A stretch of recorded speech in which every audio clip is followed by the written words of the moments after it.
I really appreciate that everything said today was science-based and going back to like fact-based data, stressing that healthy food is what's important, not one specific diet or another, one type of thing, but just fact-based knowledge. That everything that every speaker said today, they backed with data and facts that you could look up, and they would give the facts that you can find the information at instead of things that aren't fact-based.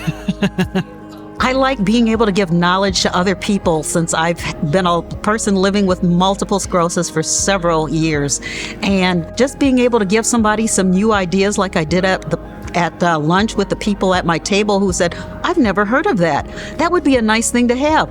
That just challenges me to keep knowing and going and giving. What inspired me to come today is I've had MS since 2009, and we don't live in the area anymore. And this is a good place to get education of knowing how to work with your body, how to eat, all these kinds of things. It's a good educational and networking opportunity.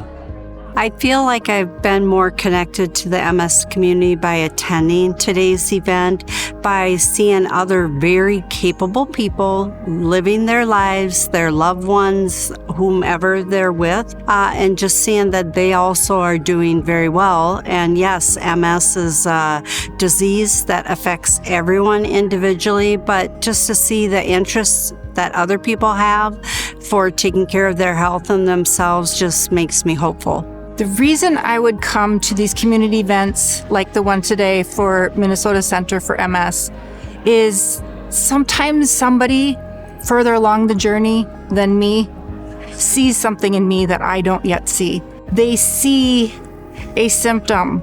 I was at an earlier one and somebody looked at me when we were walking out and she was wheelchair bound. And she goes, if you wear boots, that foot drop won't bother you so much. And I went, I have a foot drop? And I took her advice and I bought a pair of new boots that were stiffer soled. And all of a sudden my walking became easier. I wasn't tripping so much. I wasn't falling anymore. Having somebody who's been there or has a different viewpoint just can see themselves in you and sometimes can see where you need the help where you don't even know you need it.